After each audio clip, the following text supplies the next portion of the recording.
Mas Sabri, Boleh ke saya, boleh ke ya, teman-teman ini, Yos. boleh Boleh ke nanti. teman-teman IEC yang menghubungi Coach nanti. Oke, ke Pak Rey kemarin yang kontak ya. Nanti saya share ke Pak Rey ya. Boleh, Coach. Terima kasih banyak. Baik, saya juga nanti Mas Sabri tolong dicatat. Saya mau kasih satu buku lagi buat teman-teman yang beruntung hari ini. Tolong nanti disiapin pertanyaan sama ditentukan siapa pemenangnya. Jadi Mas Sabri tentukan aja. Dan minta alamatnya nanti boleh di-share ke Pak Rey biar saya kirim langsung ke alamat tujuan ya. Siap-siap. Wah, terima kasih Disiap, banyak, Coach. Menarik sekali ini. disiap. Saya Ya, nggak bisa menang sih. Padahal saya favoritin. bisa bikin bisa kong kali kong sama peserta yang lain. Baik, terima kasih.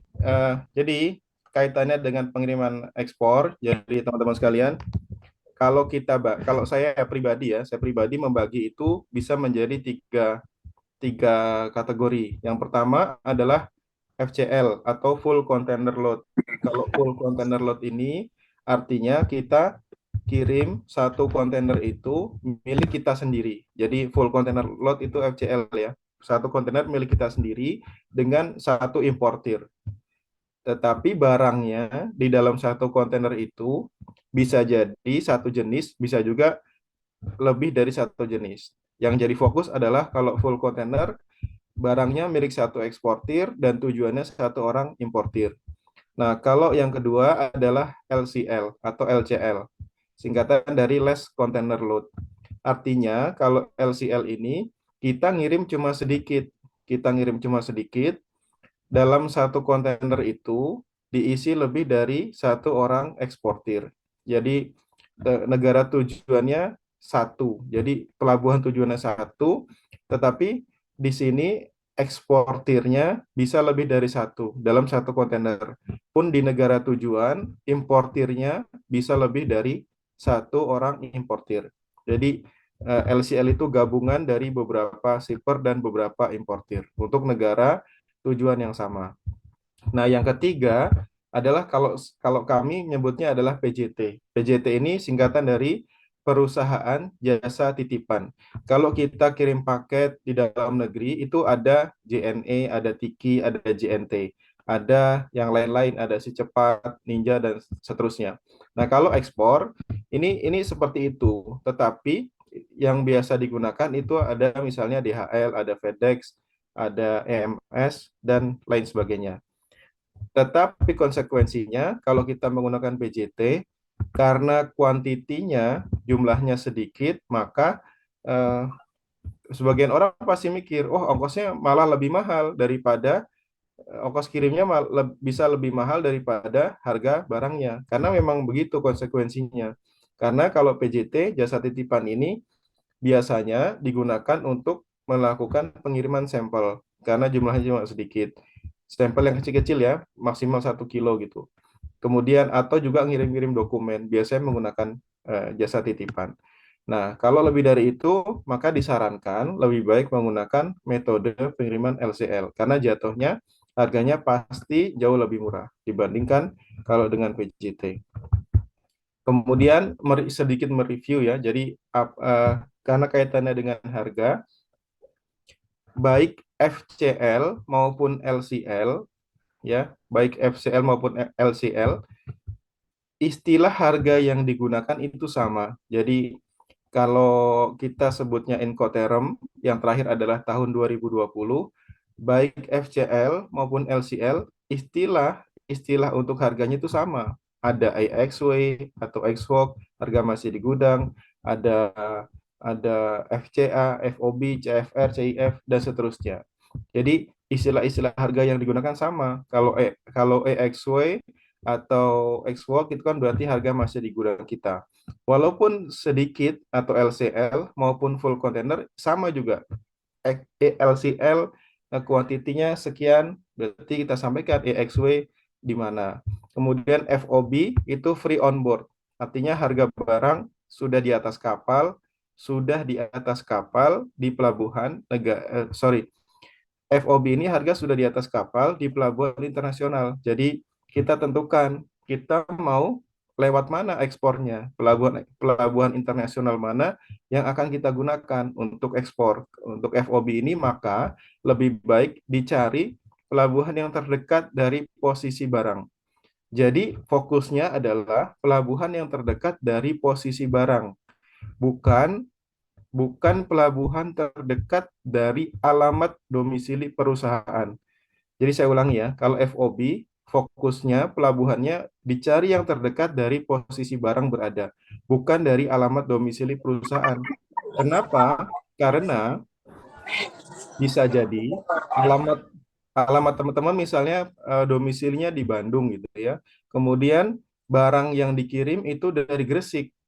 Jadi kan apakah barang yang dari Gresik itu mau dikirim yang terdekat dari Bandung kan pasti Jakarta.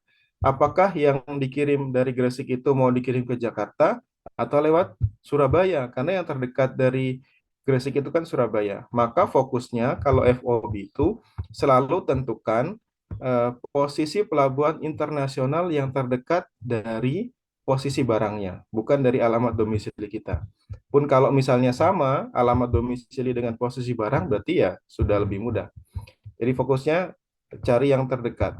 Kemudian yang ketiga adalah CFR. CFR ini kan teman-teman pasti sudah paham ya, CFR itu harga sampai pelabuhan di negara tujuan. Nah, untuk menentukan harga CFR,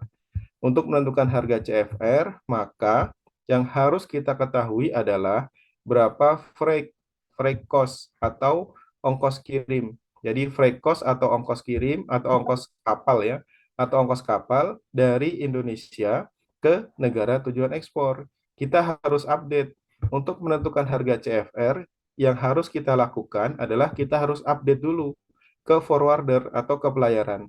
Berapa aktual ongkos kapal dari Indonesia ke negara tujuan itu. Nah, kabar baiknya untuk masa-masa sekarang ini ongkos kapal itu sudah relatif stabil ya, sudah relatif turun banyak dibanding ketika pandemi kemarin. Jadi sudah ada beberapa pelayaran malah sudah normal seperti sebelum pandemi dan ada yang bisa lebih murah dari sebelum pandemi. Jadi kalau CFR harus kita cek berapa aktual ongkos kapal. Nah, ongkos kapal ini setiap bulan bisa berubah. Itu kan seperti ibaratnya ongkos pesawat aja. Pas lagi rame-rame hari raya, pasti ongkos pesawat naik. Pas lagi sepi-sepi, bukan musim liburan, ongkos pesawat turun. Pun begitu, harga CFR, ongkos kapalnya itu bisa naik, bisa turun. Jadi harus kita update dalam waktu setiap bulan. Jadi bisa bisa setiap bulan berubah. Nah, kalau keempat adalah CIF. CIF ini Cost Insurance and Freight. Artinya harga sampai pelabuhan negara tujuan ditambah dengan asuransi. Asuransi pengiriman dalam hal ini. Nah, CIF berarti rumusnya CFR ditambah asuransi. Kalau FOB rumusnya CFR ditambah kalau CFR artinya FOB ditambah ongkos kapal. Jadi empat istilah harga ini berlaku untuk pengiriman FCL dan LCL. Jadi kedua pengiriman itu sama-sama menggunakan istilah harga yang sama. Kemudian apa saja komponen ya? Komponen untuk penentuan harga ya. Kalau FCL, komponen-komponen biayanya untuk penentuan harga ekspor itu ya, pertama kalau dari EXW ya, EXW itu kan harga masih di gudang kita. Harga masih di gudang berarti tentu pasti ada harga produk, harga pokok produknya. Kemudian kalau misalnya kita perlu biaya handling tambahan, misalnya perlu kemasan tambahan, perlu palet tambahan, perlu pekerja tambahan untuk finishing misalnya itu bisa kita masukkan juga. Kemudian untuk margin, nah profit margin ini saya kasih bintang. Bisa kita tentukan ketika kita mulai menghitung harga EXW untuk profit margin atau bisa juga di akhir.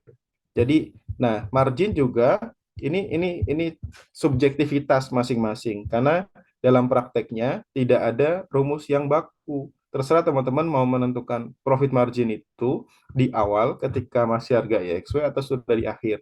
Nah, penentuan margin profit juga bisa berdasarkan persen. Oh, misalnya saya mau profitnya itu kalau berdasarkan persen contohnya saya mau profitnya 10%.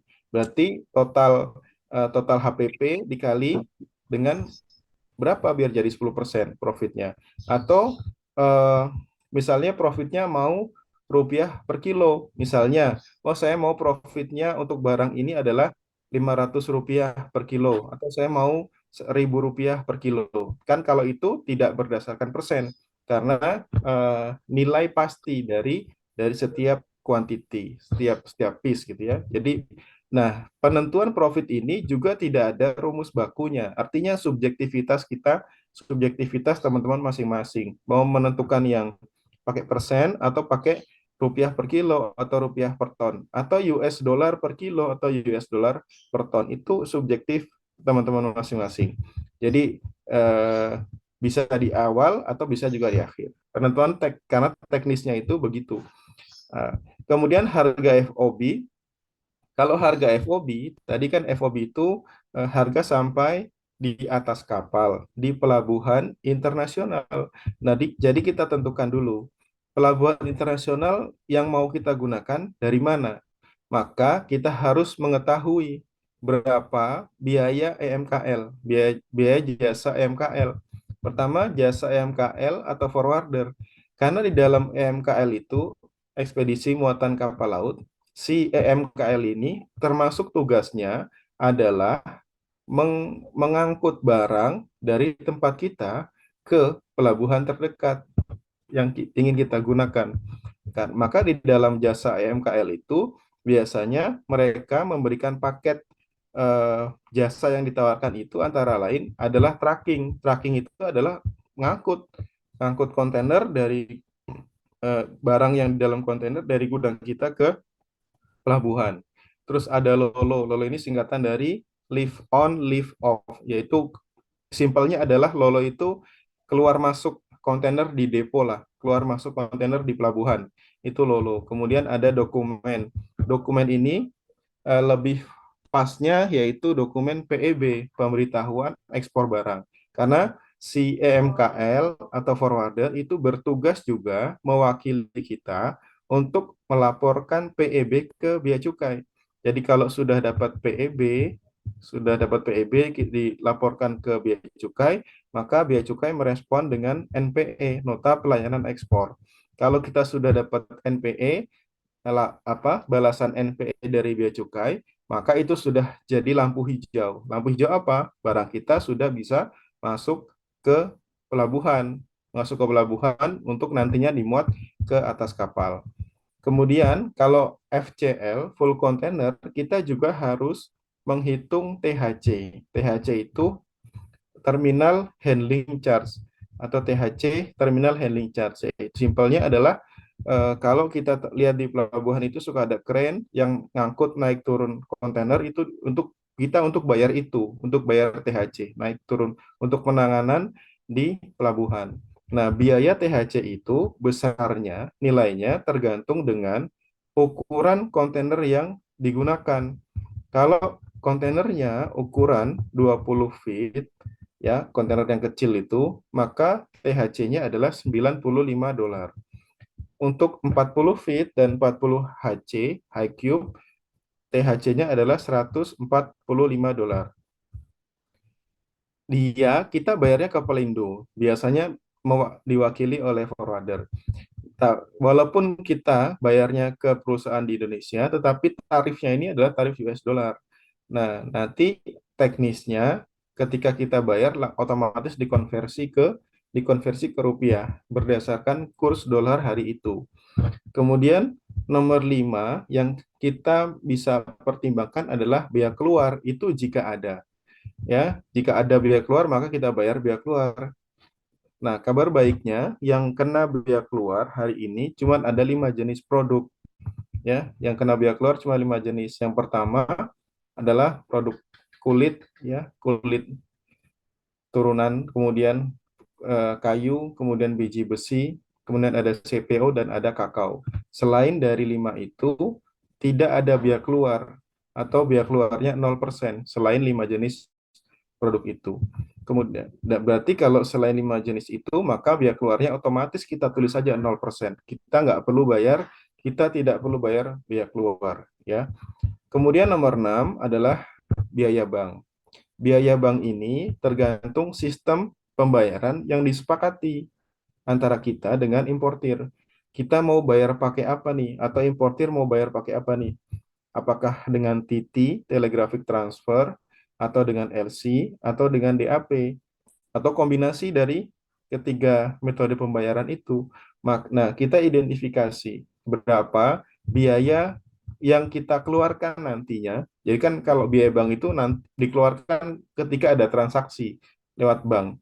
Kita baru bisa mengira-ngira atau kita bisa boleh tanyakan dulu ke bank, kira-kira tarif TT berapa dari negara ini, kita bisa cek, kita bisa tanya. Nah, biaya bank ini kita bisa memang beberapa beberapa kasus kita tidak bisa menebak dengan spesifik. Kadang pasti ada selisih biasanya, walaupun $5 per transaksi, $10, tapi anggap aja itu sebagai ongkos belajar. Aktualnya memang nggak pas ya. Bahkan yang sudah biasa ekspor pun kadang kalau misalnya ketemu pembeli baru, biaya bank ini kadang suka meleset sedikit-sedikit. Itu tidak masalah.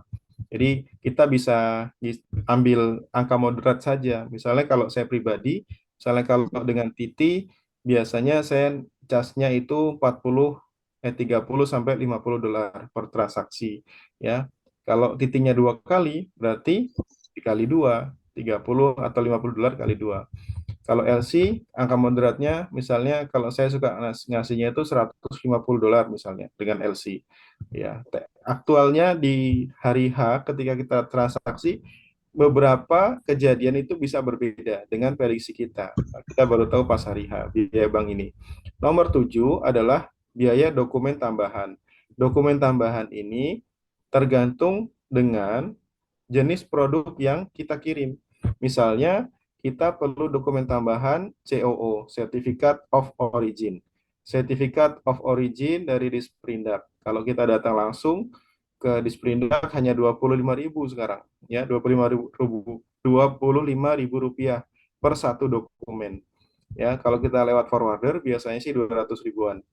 Kemudian fitosanitary khusus untuk produk hasil pertanian itu kita harus ngurus fitosanitary itu sekitar tergantung kuantitinya, tergantung jaraknya juga dari tempat karantina ke tempat kita karena kita harus bayar SPJ jalan mereka. Jadi biasanya sih kalau satu kontainer itu 300 sampai 500 ribu. Kalau lewat forwarder tentu forwarder nambahin lagi 700 sampai 1 juta. Sekitar itu per kontainer. Kemudian fumigasi. Fumigasi ini tergantung fumigasi yang standar karantina atau yang biasa. Jadi kalau yang standar karantina itu sekitar 2 jutaan biaya fumigasi. Kalau yang biasa, yang bukan standar karantina itu sekitar macam-macam. Ada yang 200 ribu, 500 ribu, dan 1 juta. Rata-rata sih 1 juta. 1 juta, 700 sampai 1 juta untuk yang fumigasi bukan standar karantina. Ya, juga tergantung bahan kimia yang digunakan. Mau bahan kimianya yang apa ya? Ada permintaan khusus atau tidak dari si importir. Kemudian mau berapa lama difumigasinya. Itu juga teknis. Itu kita harus konfirmasi dulu sebelumnya ke importir mau fumigasi yang seperti apa. Kalau misalkan mereka tidak mensyaratkan ada fumigasi khusus, berarti yang penting difumigasi aja. Pakai fumigasi yang paling murah tidak masalah. Yang penting kita dapat sertifikat fumigasi dari perusahaan fumigator itu. Biasanya diwakili sama, kita bisa wakilkan ke MKL juga untuk fumigasi. Mereka punya relasi biasanya. Dan lain-lain. Jadi dokumen tambahan itu kita hitung kalau misalnya kita butuh dokumen. Kalau kita tidak perlu dokumen tambahan, maka kita nggak perlu hitung. Kemudian nomor 8, komisi agen pemasaran itu jika ada. Nomor 9, kita juga perlu memperhitungkan pajak penghasilan atau PPH. Misalnya yang paling mudah adalah kita tarif UMKM dulu, misalnya 0,5%. Jadi dari semua total harga yang sudah kita punya, itu kita masukin aja sekitar 0,5%. Kan katanya, terus kemudian ada pertanyaan gini, kan katanya ekspor itu tidak ada pajak ekspor. Betul memang, ekspor itu tidak ada pajak ekspor. Yang kita bicara di sini adalah pajak penghasilan atau PPh yang biasanya dikumulasi dalam 1 tahun.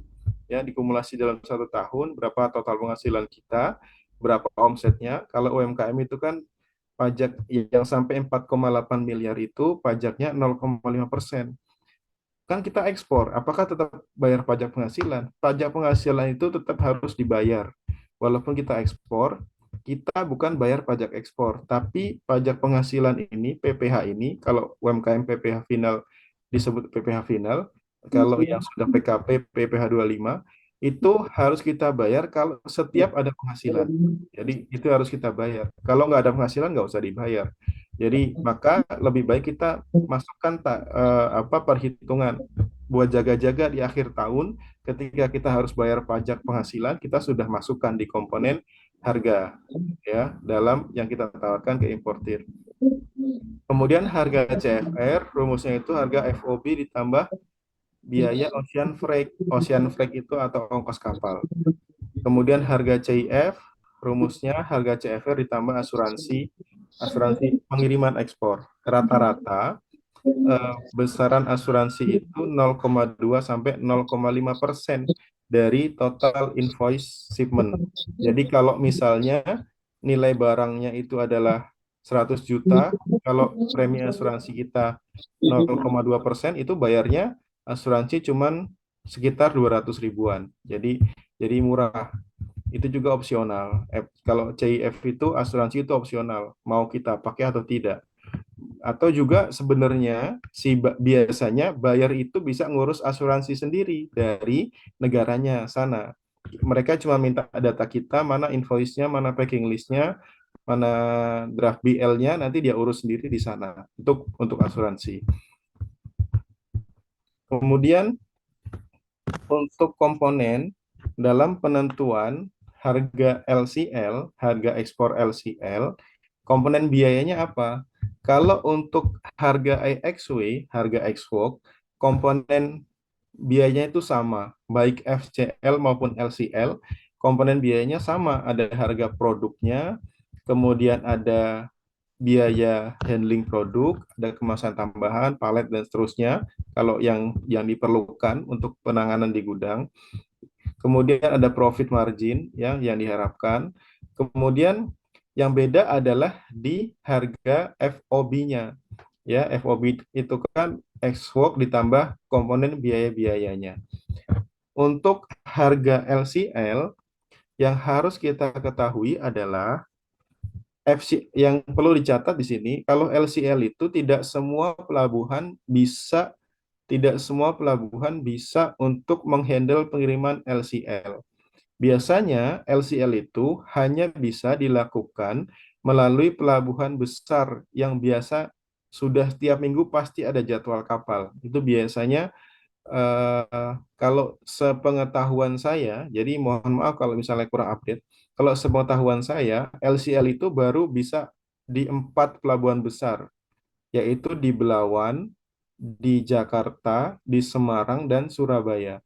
Karena yang dari Makassar pun, beberapa teman-teman yang pernah saya ketemui, kalau dia ngirim LCL, dia harus kirim ke Surabaya dulu. Barangnya baru dikonsolidasinya di Surabaya, digabungkannya di kontainer Surabaya.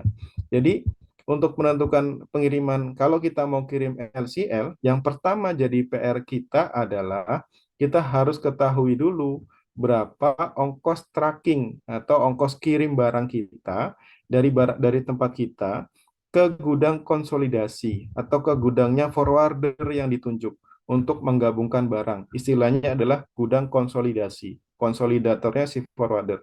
Jadi kita harus tentukan dulu, kita harus cek dulu berapa nih ongkos kirim tracking lokal dari tempat kita ke gudang forwarder yang ditunjuk.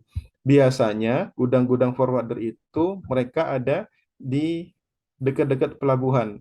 Kalau di Belawan ya di gudang-gudang dekat Belawan. Kalau Jakarta biasanya yang sering saya temui itu adalah gudang-gudang di daerah Cakung atau daerah Marunda. Jadi dekat Tanjung Priuk. Jadi tetanggaan kecamatan dengan Tanjung Priuk.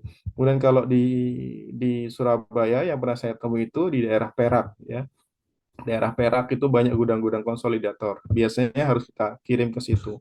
Kemudian eh, yang keempat, kalau kita kirim LCL, biasanya forwarder itu ngasih langsung harga paket, harga penawaran paket handling, paket penanganan untuk pengiriman LCL. Biasanya mereka ngasih harga per 2 CBM. Jadi harga acuannya adalah per 2 CBM atau per 2 meter kubik. Jadi mereka ngasih harga.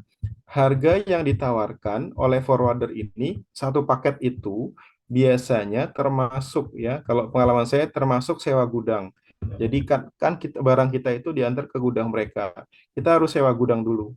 Gudang transit istilahnya, gudang konsolidator, termasuk sewa gudang. Termasuk di sana di gudang itu kan ada pekerja yang melakukan bongkar muat barang yang kita antar ke situ nanti dibongkar dulu, disimpan, tunggu yang lain penuh gitu ya. Kemudian dimuat lagi ke dalam kontainer ekspornya. Jadi kita termasuk biaya pekerja di sana. Kemudian termasuk custom clearance atau termasuk urusan ke bea cukai. Itu kita kita sudah bayar di paket handling yang ditawarkan oleh forwarder. Kemudian nomor 5, 6 dan seterusnya itu sama ya.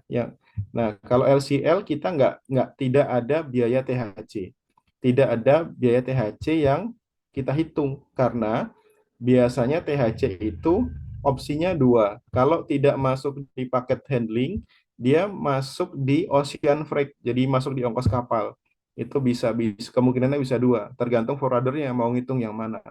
Karena eh, kalau LCL itu kalau misalnya FOB berarti THC-nya sudah masuk dibayarnya di sana sekalian sama si buyer gitu ya. Biaya keluarnya juga kita hitung kalau ada, kalau nggak ada berarti nol.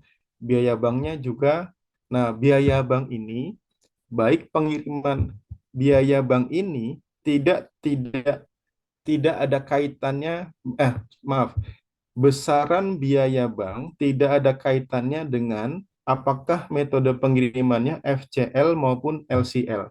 Jadi, teman-teman kalau mau ngirim FCL maupun LCL, berapapun nilai transaksinya, biaya banknya itu bisa relatif sama. Apalagi kalau misalnya pakai TT, pakai telegraphic transfer. Karena telegraphic transfer itu besaran cas biaya bank itu tidak tergantung dengan nilai uang yang ditransfer.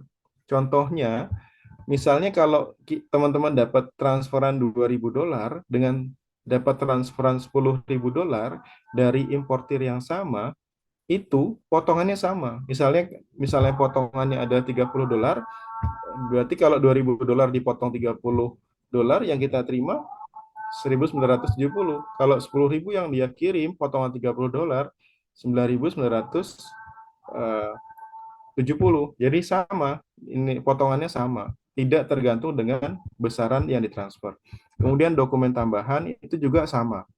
Nilai biaya pengurusan dokumen itu bisa jadi sama, baik FCL maupun LCL. Kalaupun ada bedanya nggak terlalu signifikan untuk fitosanitary ya, karena bedanya nggak terlalu signifikan. Karena eh, yang dihitung adalah ongkos SPJ-nya si si petugas karantina datang ke tempat kita atau datang ke gudangnya si forwarder. Jadi tidak terlalu signifikan dokumen tambahan itu. Kemudian biaya komisi agen juga jika ada. Nah, pajak penghasilan PPh juga harus kita hitung sebagai cadangan. Ya, cadangan untuk kalau kita harus bayar pajak PPh di akhir tahun ya, kita harus harus masukkan itu. Kemudian harga CFR-nya FOB ditambah biaya ocean freight atau ongkos kapal. Satuannya kalau pengiriman LCL, ongkos kapalnya itu ditawarkan atau dihitung per CBM atau per kubik meter.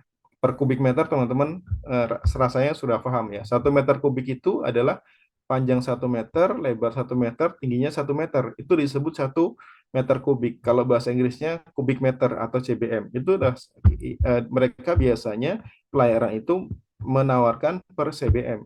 Kalau kalau misalnya kuantiti barang kita cuma setengah CBM, wah barang saya cuma sedikit nih, cuma eh, 0,5 cbm, tetap aja mereka casnya per 1 cbm.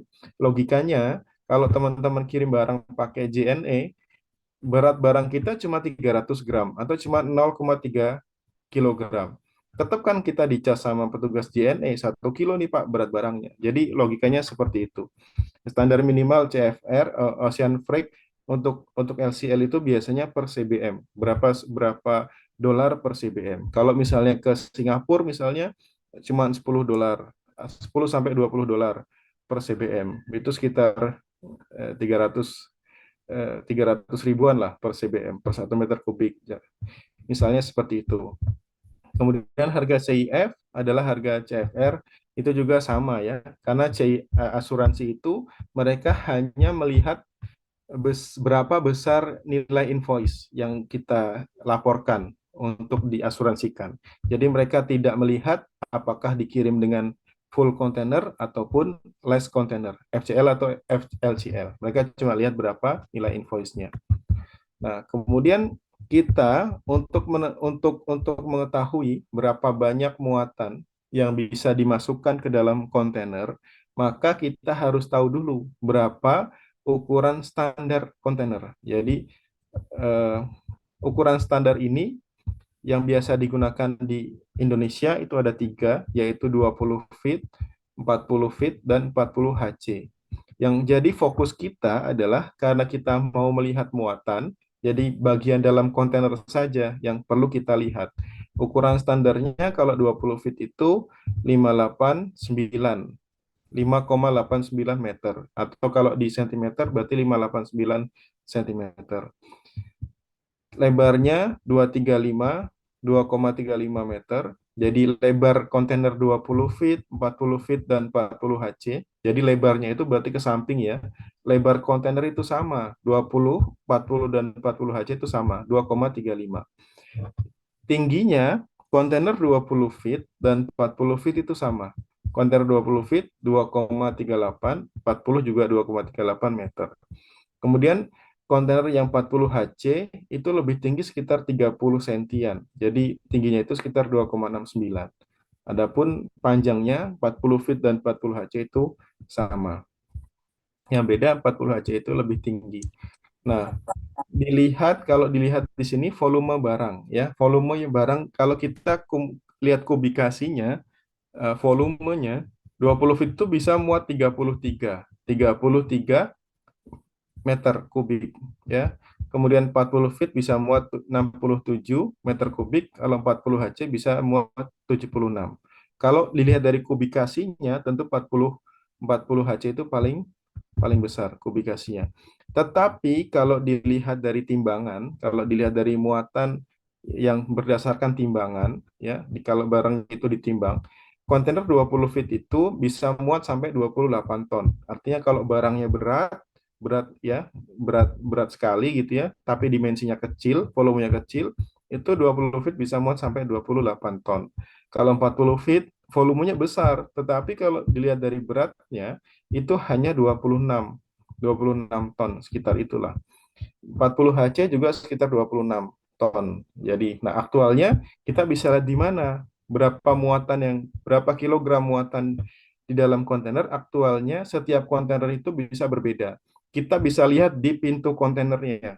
Di pintu kontainer itu ada tare, ada tulisannya tare, ada saya lupa istilahnya itu berat bersihnya. Saya lupa bahasa Inggrisnya. Tapi di situ ada keterangan berapa berapa kilogram yang boleh dimuat di situ. Nah, setiap kontainer itu aktualnya paling berbeda ratusan kilo. Misalnya ada bisa muat 26.500 kilogram, ada yang sampai bisa muat 27 kilogram, 27.000 kilogram. Aktualnya kita bisa lihat di pintu kontainer itu. Kalau kurang lebih bagus, tapi jangan sampai angkanya melebihi, jangan sampai angka yang kita tulis melebihi angka yang dibolehkan di dalam kontainer.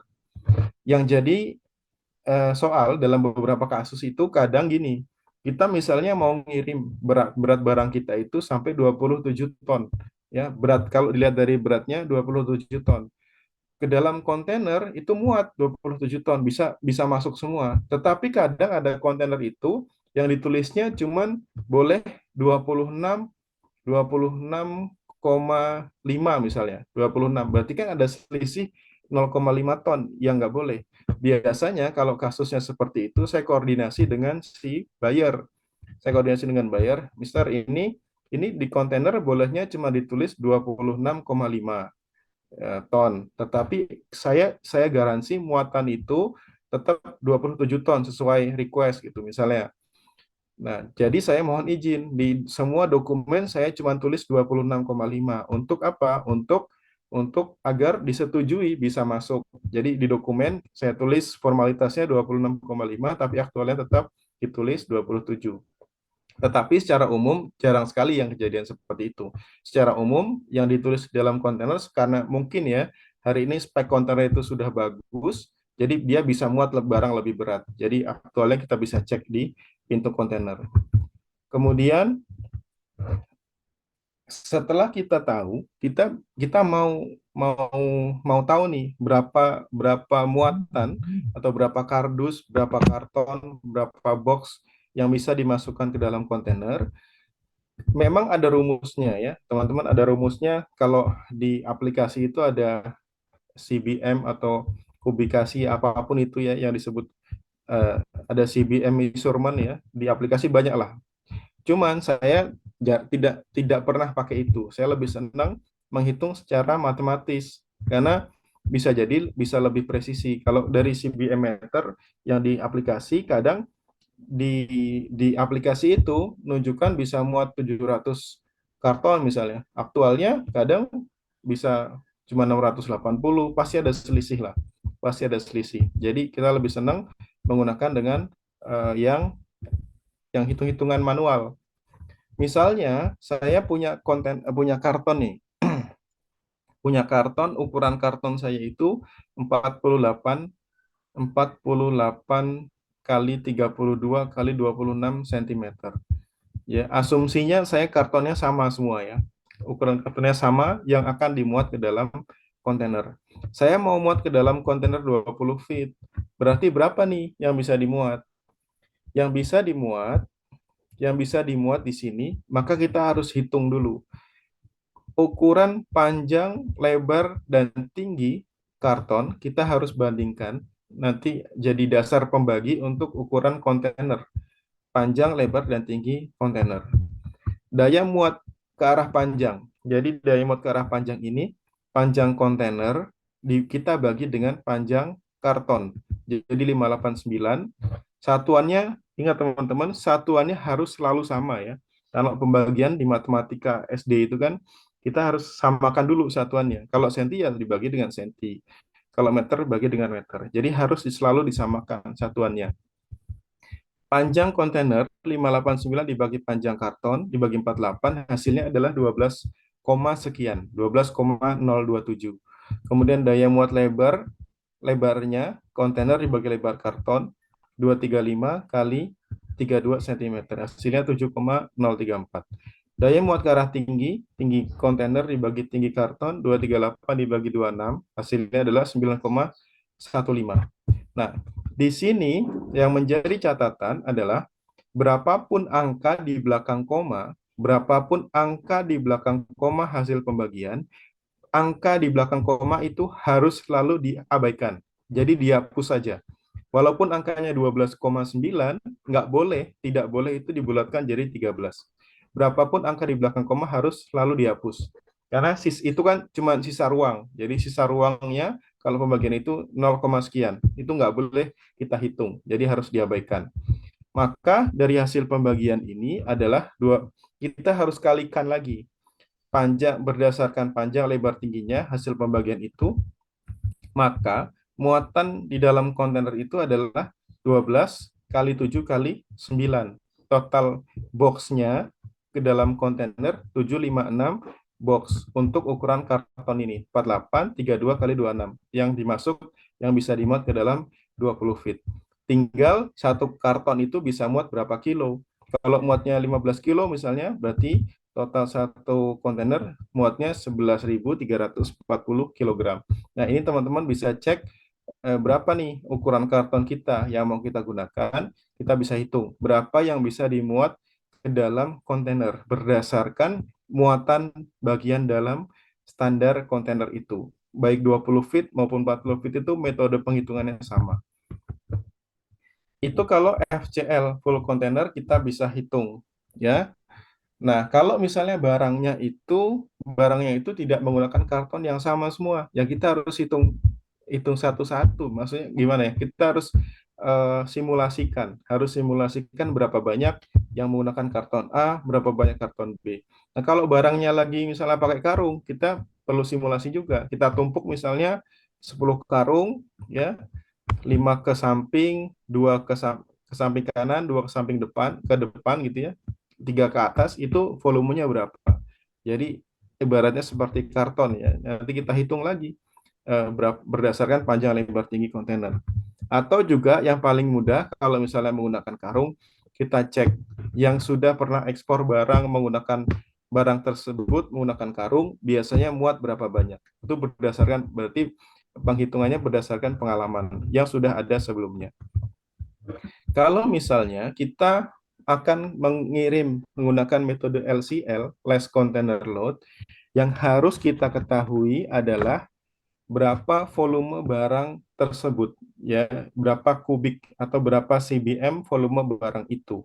Kalau misalnya kita mau ngirim karton ukuran 48 kali 32 kali 26, jumlah yang akan kita kirim adalah 200 karton, maka yang kita hitung adalah berapa volume total 200 karton ini. Volume barangnya kalau rumus matematisnya ini 48 cm kali 32 cm kali 26 cm dibagi 1 juta. Jadi 1 juta ini untuk satu karton ya. Hasilnya adalah 0,0399 meter kubik. Untuk satu karton volumenya adalah 0,0399 CBM. Kalau 200 karton berapa? Berarti 0,0399 CBM atau meter kubik dikali 200. Berarti total volume barang yang kita kirim 200 karton ini adalah 7,98 CBM. Ini yang jadi informasi kita kepada forwarder. Karena kalau kirim LCL kita harus tag space dulu, harus ambil space dulu. Oh, volume barang kita adalah 200 karton, total CBM-nya berapa? Biasanya pasti ditanya, kira-kira berapa CBM, Pak? Kalau kita sudah ngasih tahu berapa CBM, nanti dia tag space, diambil space dulu yang diamankan untuk kita, biar nggak dikasih ke orang lain. Jadi harus kita hitung berapa CBM barang kita kalau pakai LCL. Kemudian ini contoh ya, ini contohnya. Saya nanti teman-teman akan bisa dapat materi ini, insya Allah untuk dipelajari lagi. Yang penting hari ini adalah paham dulu. Memang tidak harus hafal ya, yang penting paham. Misalnya gini ya, kita dapat potensial buyer, klasik supplier, kita mau kirim Koko Brum misalnya dari UD Berdikari Tasikmalaya. Kita mau kirim volume ordernya adalah 1 kali FCL 40 feet. Kita mau kirim satu kontainer full 40 feet. Ukuran kontainer standar itu bagian dalamnya 1203 kali 235 kali 238 cm. Harga penawaran adalah CIF, port destination-nya Mundra. Kita mau kirim ke Mundra, packingnya mereka minta dikemas dengan karton ukuran 40 kali 30 kali 30 cm, isi satu karton bisa 14 kg. Kemudian mereka akan bayar dengan advance-nya 40% by TT dengan transfer ya. Balance-nya 60% dengan TT juga dengan transfer biasa. Nah, kemudian dokumen tambahan, mereka minta sertifikat of origin dan pito sertifikat. Biaya pito sertifikat 500.000 misalnya ya. Kemudian CO 200.000. Kemudian di sebelah kanan ada biaya TT-nya $25 per transaksi per transfer ya. Kalau dengan LC $125. Freight cost-nya $900 per 40 feet. Harga beli produk, asumsinya kita tidak produksi sendiri, ataupun kalau produksi sendiri kita hitung ini sudah HPP-nya. Harga beli produknya misalnya $3.000, $3.000 per kilo. Kemudian harga kemasan yaitu kita perlu karton tadi plus plastik nya Rp2.000 per pieces, tenaga kerja tambahan untuk pemuatan Rp500 per karton, kurs dolar yang digunakan kita bisa pakai dua kurs, yaitu kurs rendah untuk konversi dari rupiah ke USD. Kalau kurs jual atau kurs tinggi ini dikonversi dari USD ke rupiah. Jasa MKL, tracking, ya. Jadi gitu, misalnya kita dapat penawaran adalah Rp6 juta per kontainer 40 feet, asuransinya 0,2%, kemudian profit margin yang diharapkan Rp300 per kilogram. Jadi dari data-data ini yang kita dapat ini, maka kemudian kita bisa hitung berapa harga yang akan kita tawarkan, ya. Yang penting kita identifikasi dulu komponen-komponen harganya apa saja yang sudah kita punya. Jadi itu kemudian kita bisa hitung, ya. Kita bisa hitung berapa barangnya. Pertama, yang harus kita tentukan adalah berapa muatan di dalam kontainer. Kartonnya tadi yang digunakan 40 kali 30 kali 30 cm, ukuran kontainernya 1203 kali 235 kali 238. Pertama, muatannya adalah 1200 ke arah panjang, ya. Panjang kontainer dibagi panjang karton, 1203 dibagi 40, hasilnya adalah 30. Daya muat ke arah lebarnya 235 dibagi 30 cm, hasilnya 7. Ke arah tinggi 238 dibagi 30, hasilnya 7. Maka total muatan adalah 30 kali 7 kali 7 unit, berarti 1470 box. Tinggal dikali 14 kilo per box tadi, ya. Kemudian harganya, kalau EXW itu berarti harga masih di gudang kita, total muatannya 20.580 ini adalah total karton yang bisa dimuat dikali dengan isi kilogram per karton. Jadi harga produknya Rp3.000 per kilogram, total muatannya 20.580 kilogram. Satu kontainer berarti total harga produknya Rp61.740.000. Kemasan palet kita beli karton tambahan Rp2.000 per karton, butuh 1.470, maka total kemasannya biayanya adalah 2.940.000. Tenaga kerja staffing kita harus bayar Rp500 per box misalnya, ya. Kita untuk 1.470, maka total tenaga kerja staffing 735. Marginnya yang diharapkan Rp300 per kilo kali isinya 20.580 kilogram. Totalnya 6.174.000. Maka total invoice EXW adalah 71.589. Jadi ini kita jumlahkan semua untuk EXW-nya. Tinggal kita konversi ke US dollar. Berikutnya, ini baru EXW. Kemudian untuk FOB-nya kalau dari data, setelah asumsinya kita sudah tanya ke MKL untuk biaya trackingnya plus lapor PIB gitu, ya. Mereka ngasih penawaran Rp6 juta per kontainer, berarti total satu kontainer adalah 6 juta. THC-nya karena kita menggunakan yang 40 feet, maka THC-nya adalah 145 US dollar. Kali kursnya 15.250, total biaya THC-nya dalam rupiah 2.211.250.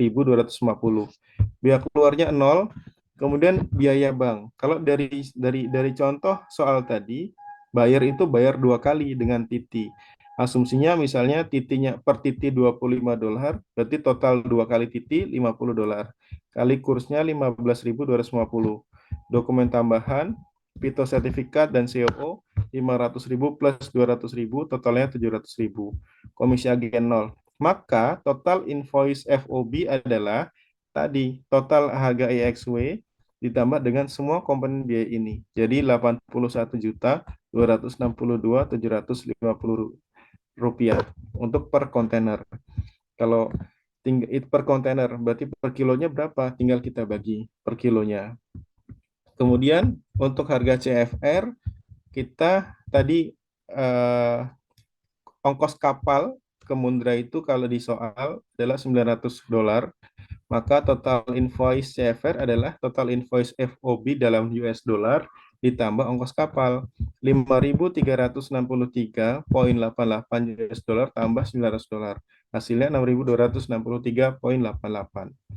Ya, harga CIF tinggal kita kali premi asuransinya berapa. Misalnya angka moderat adalah 0,2%, berarti di 0,2% dikali total invoice CFR, 0,2% dikali 6.263.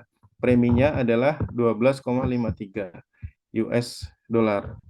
Kemudian total invoice CIF-nya adalah 6.276. Nah, ini teman-teman sekalian tidak perlu dihafalkan, yang penting teman-teman paham. Jadi sebenarnya untuk menghitung harga itu, yang penting kita harus tahu aktual biayanya berapa. Karena untuk menentukan harga itu sebenarnya cuma kita jumlah-jumlahkan saja, jumlah semua biaya, kemudian dibagi dengan berapa banyak yang dikirim. Simpelnya seperti itu saja. Yang penting teman-teman paham, ya. Itu Mas, sementara apa bisa kita mungkin ada pertanyaan dulu yang kita bisa diskusikan sebelum kita lanjut berikutnya. Silakan Mas Sabri. Siap coach. Mohon izin. Alhamdulillahnya sih jelas banget secara komponen-komponen yang harus apa namanya harus dihitung. Nah, cuman pertanyaan saya tuh ada satu coach. Salah satunya itu ini mungkin mewakili teman-teman juga. Nah, untuk kontainer LCL itu apakah semua produk itu diperbolehkan atau ada produk-produk yang tidak bisa menggunakan kontainer LCL? Oke, baik, makasih Mas. Jadi kalau LCL itu biasanya khusus untuk barang-barang kering. Jadi kalau yang frozen itu nggak bisa pakai LCL. Jadi kalau yang frozen siasatinya kirim pakai pesawat. Kalau gitu Mas. Jadi LCL itu khusus untuk barang-barang kering. Dan termasuk buah-buahan nggak bisa tuh, nggak bisa pakai LCL. Jadi barang-barang yang frozen, barang-barang yang mudah rusak, yang mudah yang riskan ya, yang cepat laju itu nggak bisa pakai LCL. Itu aja Mas. Biasanya pakai pesawat harusnya. Baik, terima kasih coach. Nah, Barang barang-barang kering tahu ya, barang-barang kering tahu ya. Kalau misalnya kayak keripik pisang, keripik tempe itu masih bisa pakai LCL. iya Ya, coach. makanan-makanan kering, baju gitu ya. Itu aja.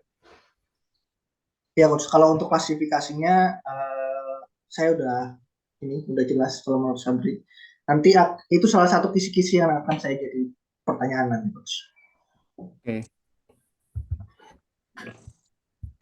Eh, nah, buat teman-teman yang di sini eh, yang mau bertanya, silahkan raise hand dan nanti akan saya persilahkan untuk bertanya. Oke, satu pertanyaan lagi boleh sebelum kita lanjut materi contoh hitungan yang LCL nanti ya. Nah ya, Ya. teman-teman, tadi kan yang FCL tuh, kira-kira ada yang mau ditanyakan atau mau lanjut nih? Karena tadi kan itu semuanya tuh angka semua tuh.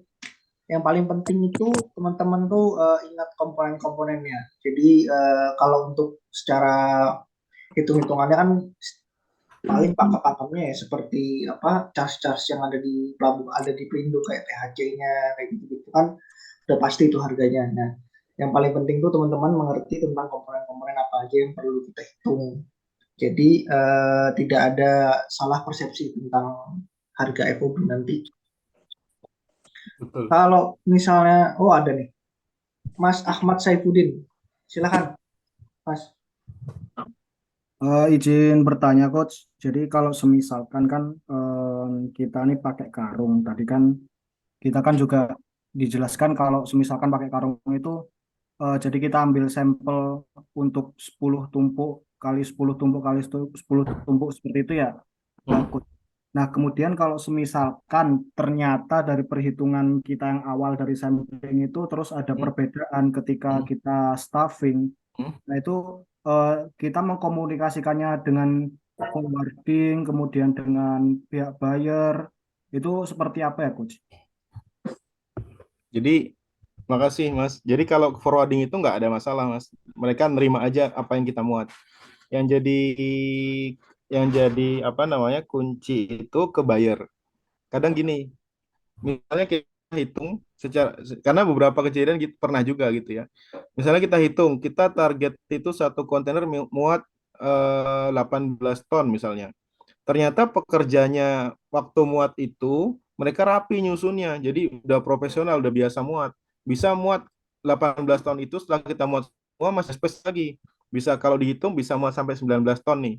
Kita komunikasikan dulu dengan buyer ya. Mau gimana? Mau di fullin nggak? Kalau fullin jadi 19 ton. Eh, Ternyata kalau mereka bilang iya, ya udah fullin, kita bisa masukin situ. Jadi sisa invoice-nya nanti kita bisa cas ke invoice aktual. Nah, yang jadi soal kadang gini, ada pernah juga kita estimasi 18 ton. Ternyata pekerjanya itu bukan yang biasa muat, yang biasa muat sakit gitu, entah sakit entah apa ya. Jadi nggak datang yang tukang petaknya istilahnya kalau di lapangan. Tukang petaknya itu nggak datang. Ternyata muatnya cuma 17,5. Ya kita sampaikan apa adanya. Berarti ternyata sorry ada kesalahan di pemuatan, jadi muatnya cuma 17,5 itu sudah sampai full, sudah sampai mentok di pintu. Ya apa adanya kita sampaikan, itu yang kita tagihkan cuma yang 17,5. Itu Mas. Jadi teknis itu sebenarnya nggak ada masalah sih Mas. Aktualnya itu buyer akan relatif akan nerima apa yang kita mau selama kita ngasih bukti. Misalnya kita kasih video atau foto udah full ini, itu mereka umumnya bisa terima Mas, nggak ada masalah itu. Mudah-mudahan bisa dicerna ya jawabannya. Ya, baik. Terima kasih, Coach. Baik, Coach. Silakan dilanjutkan lagi, Coach. Baik, izin saya lanjut ya. Terakhir.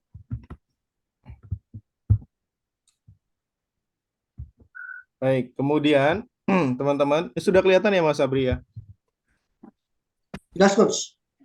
Baik, contoh penghitungan LCL. Misalnya gini ya, kita mau dapat potensial buyer dari Alpha Corporation. Mereka minta banana chips. Kemudian kita ambil dari CV Indo Banana. Mereka minta 200 karton. 200 karton, harganya CIF Busan. Packing karton yang mereka inginkan yaitu 40 kali 30 kali 30. Isinya 5 kilogram per karton. Mereka akan bayar dengan advance 40% dengan TT, balance-nya 60% by TT juga. Biaya TT-nya $25 per transaksi. Dokumen tambahan, mereka minta PITO sertifikat dan certificate of origin. Harga beli produknya kita ambil dari produsen, dari supplier, atau misalnya kita produksi sendiri juga HPP-nya yang kita hitung adalah Rp20.000 per kilogram. Harga kemasan kita ambil dari supplier Rp10.000 per piece, jadi karton plus plastik. Kemudian biaya tracking ke gudang forwarder.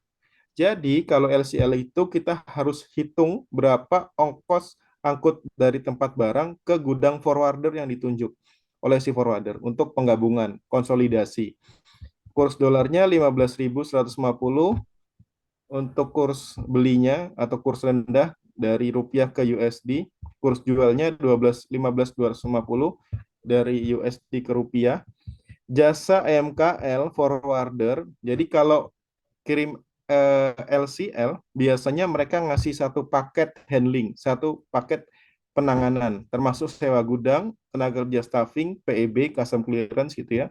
Misalnya mereka ngasih penawaran itu per CBM atau per satu maksimal 2 CBM itu Rp2.800.000 ya per shipment paketnya. Kemudian asuransinya 0,3%, profit margin yang diharapkan Rp2.500 per kilogram. Nah, di sini yang jadi contoh adalah ongkos kapal, freight cost-nya, yaitu USD 20 atau $20 per CBM. Jadi kita hitung dulu. Pertama kita hitung berapa volume dari barang ini. Ukuran kartonnya 40, 30, 30 kali 200 karton. Ya, kita hitung dulu. Volume kartonnya per satu karton adalah 40 kali 30 kali 30 kali 200 karton.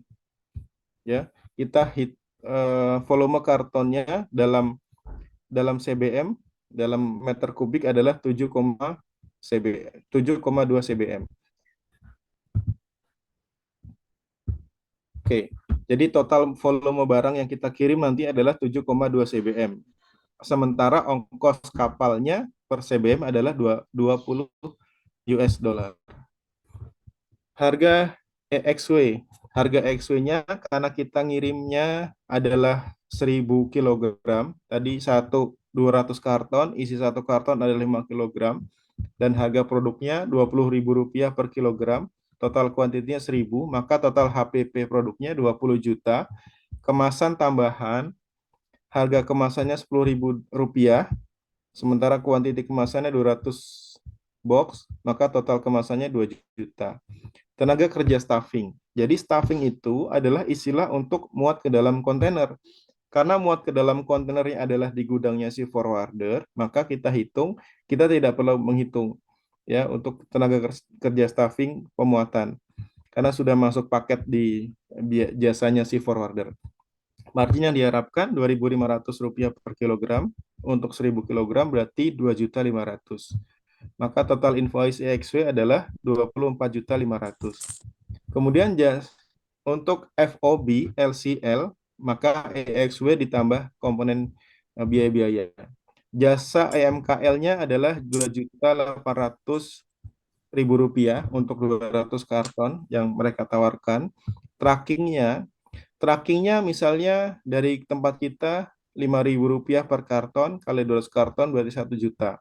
Atau kalau teman-teman sewa mobil, berarti sewa truk itu berapa untuk ongkos sewa truknya. Ya, langsung dimasukkan harga finalnya saja, ongkos sewa truknya. THC-nya 0 karena kita tidak perlu hitung THC untuk LCL. Kemudian biaya keluarnya 0% juga.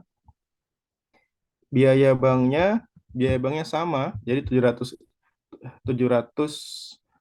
maaf ini kebalik, harusnya 762.500. Dokumen tambahannya Rp700.000, ini ada kebalik, tapi hasilnya sama. Jadi total FOB-nya adalah kalau di dalam US dollar 1.964 US dollar per 200 karton. Kemudian harga LCL-nya untuk CFR ya, CFR-nya adalah total muatannya, total volume barangnya adalah 7,2 cbm. Sementara 1 cbm 20 US dollar, maka total ongkos kapal adalah 20 kali 7,2, 144 US dollar. Maka total invoice CFR, FOB ditambah ongkos kapal, hasilnya adalah 2.108,52. Total CIF, nilai asuransinya kali CFR 0,3% kali 2.108. Maka premi asuransinya 6,33. Berarti total invoice CIF 2.114. Nah, untuk komponen-komponen biaya ini teman-teman harus cek aktualnya berapa, tanya ke forwarder atau MKL yang ada di pelabuhan yang akan teman-teman gunakan. Jadi karena beda, kalau saya misalnya biasa dari Belawan, ya saya punyanya di sana saja. Kalau ke Semarang belum tentu saya tahu, gitu ya. Kalau ke Jakarta juga misalnya paling cuma beberapa gitu ya. Jadi teman-teman harus cek aktualnya berapa yang komponen biaya itu. Kemudian teknis pengirimannya. Jadi kalau teknisnya sebenarnya kalau FCL itu kalau full container kemungkinannya bisa dua. Pertama, kontainer bisa datang dan dimuat di gudang eksportir. Jadi kontainer datang ke tempat kita, berarti tanggung jawab tenaga kerja pemuatan itu jadi tanggung jawab eksportir, tanggung jawab kita. Atau juga kontainer dapat dimuat di gudang EMKL. Jadi kontainer itu bukan diantar ke gudang kita, tetapi kontainer ditaruh di gudangnya si forwarder atau MKL. Berarti tugas kita ngantar barang ke gudang yang ditunjuk itu, yang tempat kontainer parkir. Maaf. Kemudian tenaga kerja staffing bisa dari si MKL. Kita tinggal bayar ke mereka sekalian di invoice totalnya. Nah, kalau LCL ini pasti pemuatan cuma satu tempat. Artinya pemuatan hanya bisa dilakukan di gudang forwarder, nggak bisa kontainer datang ke tempat kita. Jadi hanya satu tempat gudang konsolidasi yang ditunjuk oleh forwarder. Umumnya gudang konsolidasi kalau LCL itu hanya ada di pelabuhan besar, misalnya di Belawan, Jakarta, Semarang, dan Surabaya. Jadi itu teman-teman sekalian yang bisa saya sampaikan pada kesempatan hari ini. Mudah-mudahan bisa bermanfaat ya. Saya kembalikan ke Mas Sabri. Baik, terima kasih Coach. Alhamdulillah jelas banget penjelasannya Coach. Walaupun pasti teman-teman pusing nih karena angka semua dan hitungan semua. Tapi yang paling penting sebenarnya teman-teman apa namanya untuk setiap komponen-komponen yang dijelaskan oleh Coach Nur Hidayat itu ada punya aktual price-nya masing-masing. Nah, yang paling penting teman-teman ingat itu adalah komponen-komponen biaya yang harus dihitung. Nah, di setiap pelabuhan atau di setiap forwarding itu mereka punya charge-nya masing-masing sebenarnya. Ada bagian-bagian yang sebenarnya tidak seharusnya tidak ada, tapi karena satu dari hal itu di charge kepada kita. Nah, teman-teman harus ingat dulu komponen-komponen apa aja yang memang semestinya di charge kepada kita oleh forwarder. Nah, salah satunya beberapa komponen yang sudah dijelaskan sama Coach Nur Hidayat tadi. Nah, buat teman-teman, sekarang kan kita udah masuk ke sesi terakhir nih. Kalau misalkan masih ada yang mau ditanyakan, monggo silahkan raise hand. Nanti saya persilahkan untuk bertanya kepada Coach Hidayat. Mungkin 10 menit lagi waktunya. Sebelum kita ke ini, apa namanya, quiz. Karena udah hampir 2 jam nih kayaknya tadi. Mas Haris, boleh silakan Mas. Halo, Mas Fauzi. Iya Mas, silakan. Oke, ya, makasih Mas. Ya, makasih juga Coach Hidayat. Coach, saya mau tanya, Coach. Jadi saya tuh masih bingung soal penetapan kurs dolar, ya. Karena misal gini kan tadi dibilang untuk kurs beli pakai yang 15.150 dan kurs jual 15.250. Nah, itu kita menetapkan kursnya dari mana, Coach ya? Apakah dari Google ataukah kita harus ke bank di mana tempat rekening perusahaan kita berada? Terus yang saya takutkan adalah ketika kita menetapkan, oke lah, saya pakai kurs anggaplah 15.000. Nanti kan ada fluktuasi, Coach. Nah, itu untuk mengamankan fluktuasi seperti apa, Coach ya? Terima kasih. Baik, terima kasih Mas Haris. Kalau biasanya kalau mau presisi ya biasanya update ke bank di tempat buka rekening kita. Tapi bisa juga kita cek mingguan berkala yang ada di kurs BI itu. Kan mereka punya Gisdor, kurs Gisdor yang ada di websitenya BI. Itu kan update setiap hari itu. Nah, kemudian gimana antisipasinya? Antisipasinya untuk fluktuasi ya. Biasanya sih kalau kita itu update harga bisa per 2 minggu atau per 1 bulan. Jadi misalnya, nah termasuk teman-teman sekalian, kalau deal atau menawarkan harga ke calon importir itu selalu dikasih validity time. Jadi misalnya teman-teman sudah hitung harga nih dengan kursnya sekian, selalu kasih keterangan harga ini valid sampai kapan, sampai misalnya 2 minggu sampai tanggal berapa, jangan ditulis 2 minggu ke depan, tapi valid misalnya kalau sekarang tanggal 27 berarti harga ini valid sampai tanggal 15 September 2023 gitu ya. Jadi kalau teman-teman mau ngitung dengan kurs yang berubah 2 minggu kemudian itu masih ada kemungkinan aman. Jadi diantisipasinya seperti itu Mas. Jadi harganya itu diupdate per 2 minggu bisa seperti itu dengan keterangan validity time setiap harga. Kemudian kalau misalnya ternyata kita sudah melakukan seperti itu, ternyata juga ada signifikasi perubahan kurs, yaitu resiko. Namanya risiko bisnis itu, resiko dagang itu kadang ada yang bisa kita minimalisir, kadang juga memang harus terjadi. Kalau memang waktunya rugi, ya rugi gitu. Nggak bisa kita, kalau memang waktunya untung, ya untung aja. Karena pengalaman saya gini, Mas. Pernah tuh saya waktu awal-awal pandemi itu ya, 2020 tengah-tengah ya, sekitar bulan Mei Juni itu kan tuh baru-baru pandemi tiba-tiba banyak tutup, kurs itu kan naik signifikan sekali ya. Saya pernah dapat untung cuma dari kurs saja itu sekitar berapa ya, 4.000 rupiah, satu dolar. Saya nggak apa-apain dapat 4.000 rupiah itu. Tapi kemudian sudah telanjur harga itu kurs tiba-tiba normal lagi, ya itu risiko saya bilang. Jadi nikmatin aja Mas, insya Allah kalau kita eh, kehilangan, pasti akan dapat gantinya. Jadi prinsipnya itu dulu aja. Kita mengantisipasi boleh dengan cara update per 2 mingguan. Gitu, Mas. Silakan, Mas Sabri. Siap, Baik. Coach. Terima kasih, Coach.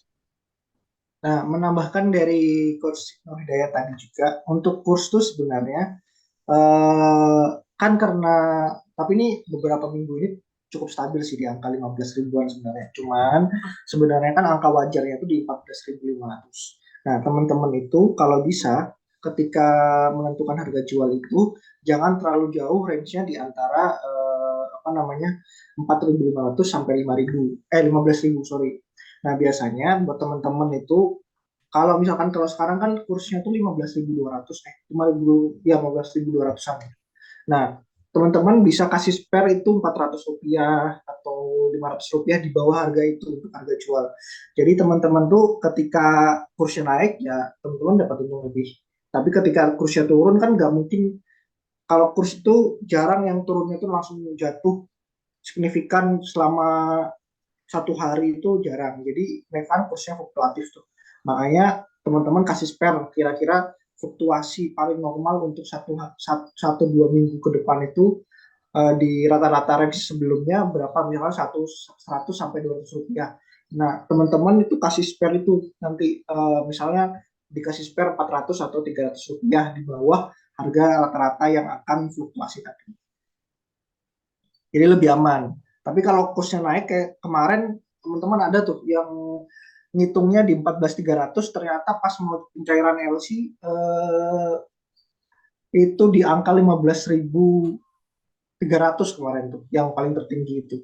Nah, berarti kan itu keuntungan yang margin yang ya itu keuntungan teman-teman gitu. Tapi kalau ketika kursnya jatuh ya mungkin karena kita udah ada range fluktuasi tadi, kita nggak akan menyentuh di angka yang ada kemungkinan kita masih ada range untuk tidak rugi lah. Gitu paling. Nah, satu lagi pertanyaan, jangan ngechat di kolom komentar, langsung aja angkat tangan kalau mau tanya.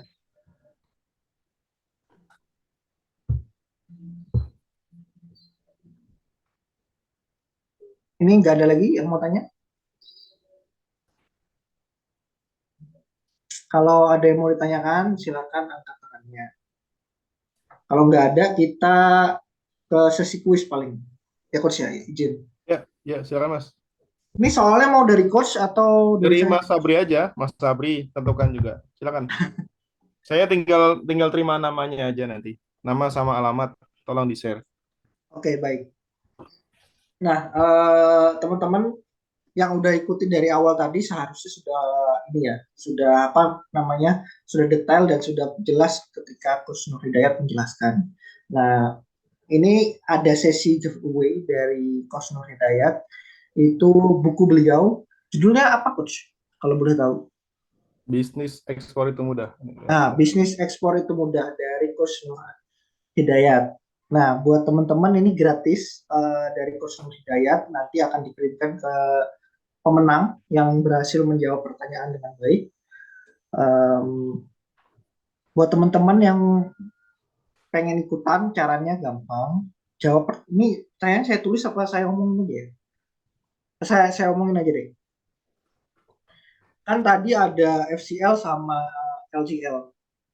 Ada 2 pertanyaan yang harus teman-teman jawab untuk bisa dapat buku dari Coach Nur Hidayat ini. Nah, yang pertama adalah sebutkan komponen-komponen perhitungan dari perhitungan kontainer FCL untuk produk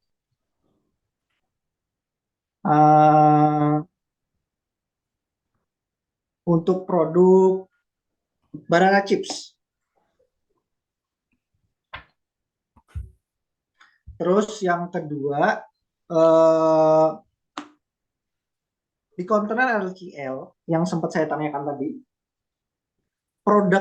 sebutkan 3 produk yang tidak bisa menggunakan kontainer LCL dan juga air freight. Nah, itu 2 pertanyaan itu. Teman-teman boleh angkat tangannya, raise hand maksudnya, untuk menjawab pertanyaan. Nah, yang pertama ada Mas Haris. Boleh Mas, silakan Mas. Iya, oke Mas. Tadi yang apa namanya yang banana chips tadi ya?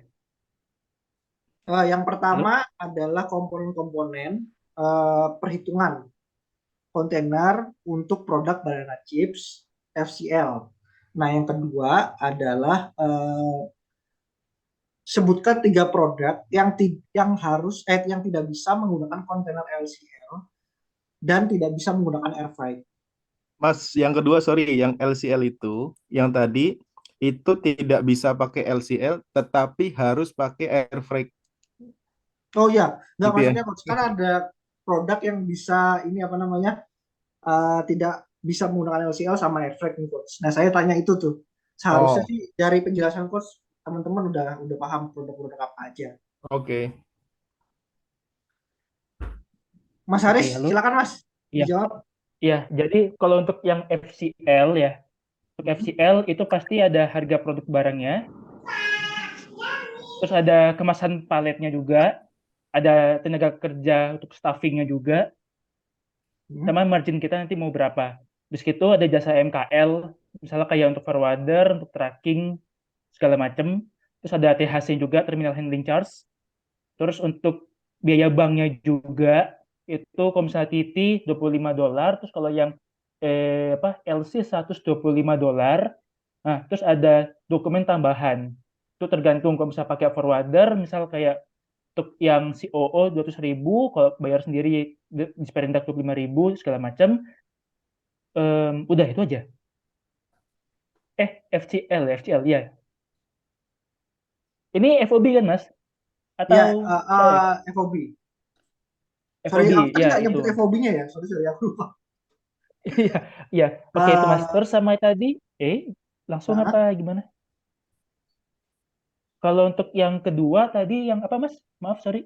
eh, sebutkan 3 produk eh, yang tidak bisa menggunakan kontainer LCL dan juga air fry. Oke, yang nggak bisa menggunakan itu. Pertama itu ada furnitur, yang kedua frozen, yang ketiga em, barang-barang yang besar, misal kayak Coco Fiber yang CBM-nya besar. Ya, tapi jawaban yang kedua kurang tepat karena salah satu. Iya, tahu. Iya.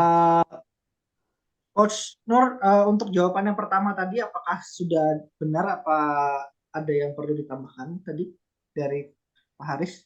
Yang yang sebenarnya masih ada PPH yang kurang itu, tadi Hmm. nggak dimasukkan. Ya, serah Mas Abri lah. Kalau dari saya seperti itu.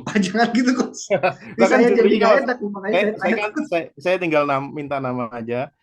Tadi kurang PPH-nya nggak dimasukkan tadi. Baik. Nah, Mas Haris, mohon maaf karena ada 2 Waduh. kesalahan. Yang pertama Iya, oke. PPH tadi. Yang kedua ada salah satu produk yang di LCL tadi seharusnya tidak dimasukkan.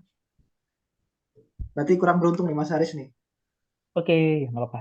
Thank you, Makasih Mas. Mas Haris. Yuk. Nah, yang kedua ada Kak Nur Syarifah dari ISC Jabar. Boleh silakan Kak dari 2 pertanyaan itu. Oke, Assalamualaikum warahmatullahi wabarakatuh. Suara saya jelas? Jelas. Ya. Tadi pertanyaannya untuk ini ya, apa namanya, yang banana chips ya? Oh sorry, karena tadi udah dijelasin sama coach, aku Saya ganti lagi, pertanyaannya yang pertama. Eh silakan. apa namanya? Kalau untuk Kak Nur Sifa, Nur siapa ini namanya? Shiva aja Syarifah, panggilnya. oh, Shiva, Sifa, Shiva. Sifa. Nah, untuk Kak Sifa, pertanyaannya adalah untuk apa namanya LCL produk untuk kontainer LCL dengan produk Hmm, produknya Oreo dan FOB. Boleh silakan Kak. Maaf, tadi produknya apa? Oh, Oreo. Snack aja deh snack. Oh, Snack, snack. snack Oke. Oreo gitu. Ini termnya FOB tetap. Termnya tetap FOB. Oke. Paling kalau untuk si Oreo ini, pastinya kan kita order ke pabriknya dulu ya. Hmm. Kan nama produknya kan Oreo, eh, nama pabriknya apa gitu. Saya juga kurang paham kalau untuk nama pabriknya.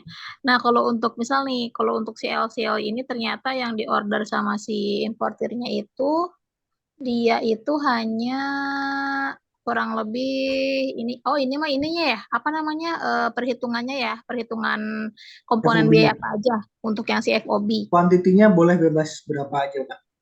Oke, misal kuantitinya itu kita anggap di hmm, ada 1.000 karton deh gitu. misalkan nih hanya 7 sampai 8 CBM. Misal ya, pemisalan gitu. Pemisalan untuk LCL-nya ya kita anggap Boleh. antara 7 sampai 8, anggaplah 7,5 CBM gitu. Hmm. Nah, terus di situ pasti kan udah pasti kayak harga pokoknya kita beli berapa gitu ke si pembeli ya ke si pabriknya, terus ditambah biasanya kalau di pabrik kan itu udah termasuk include ya sama karton boxnya kan dari sana gitu.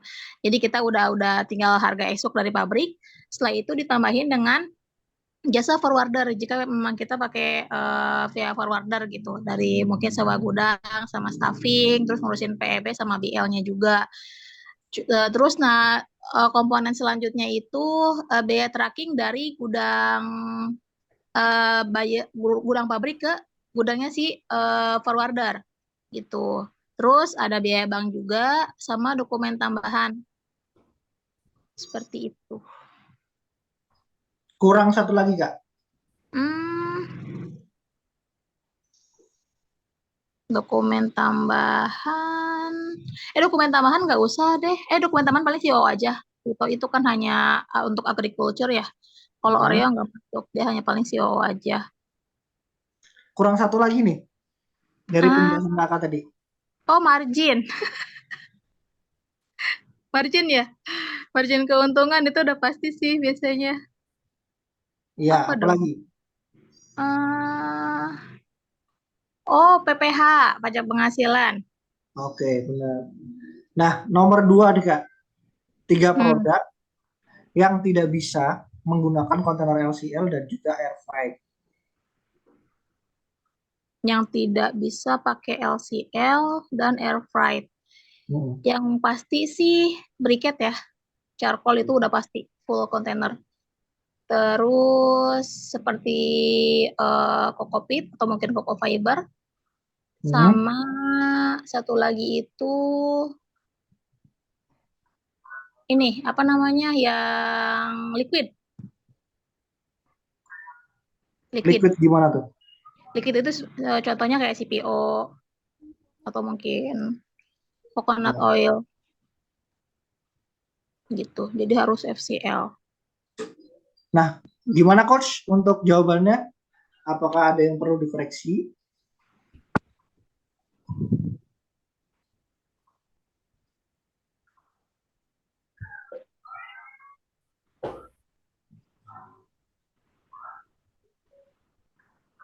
Baik Coach, izin. Dari semua jawabannya, sebenarnya nomor yang pertama itu udah benar semua. Yang kedua juga benar semua. Nah, berarti yang menang nih Kak Siva nih dari ISC Jabar. Untuk bukunya dari Coach, waduh nih backsound saya tahu bulat.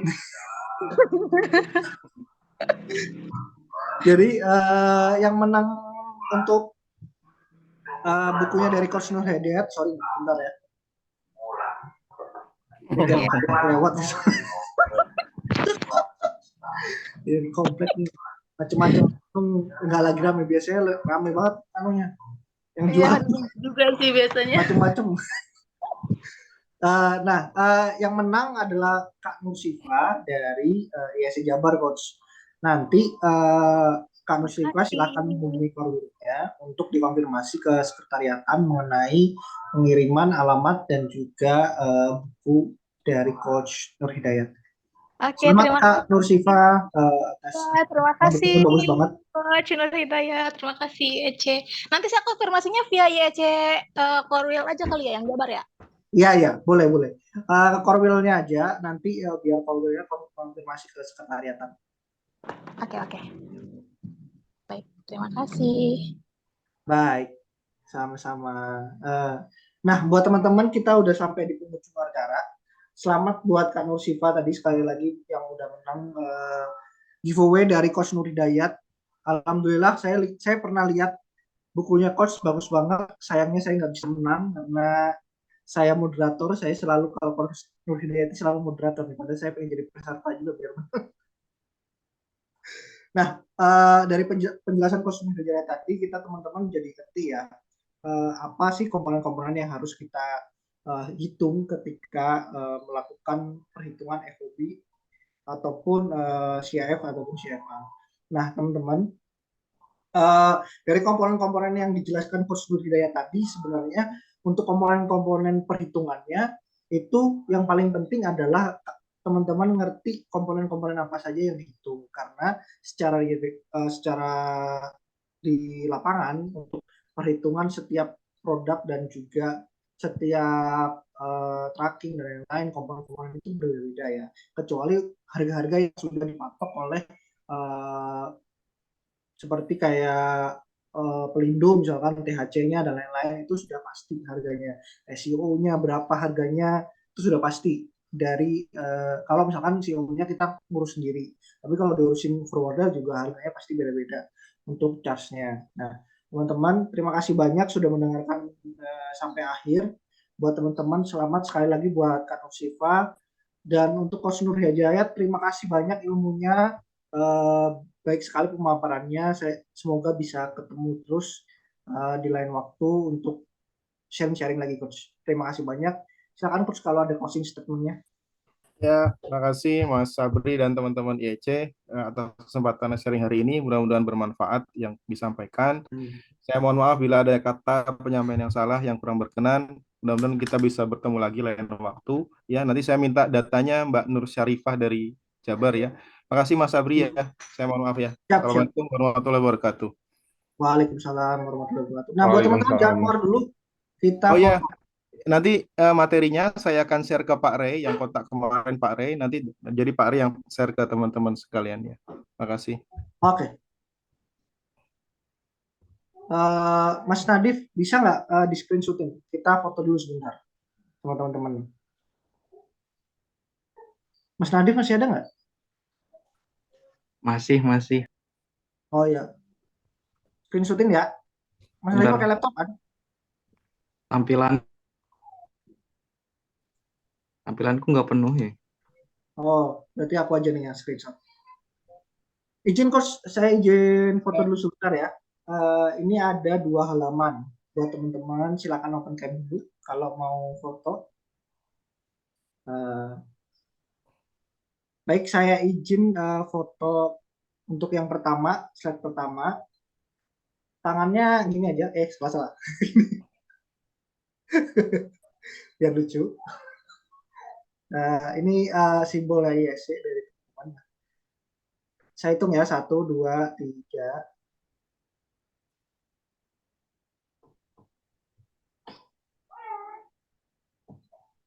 Nah, slide kedua.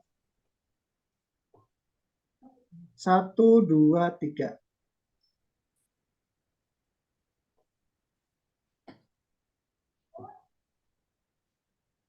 Oke, baik. Terima kasih Coach Nur Hidayat, sekali lagi terima kasih banyak. Selamat buat Kak Nursifa udah menang bukunya.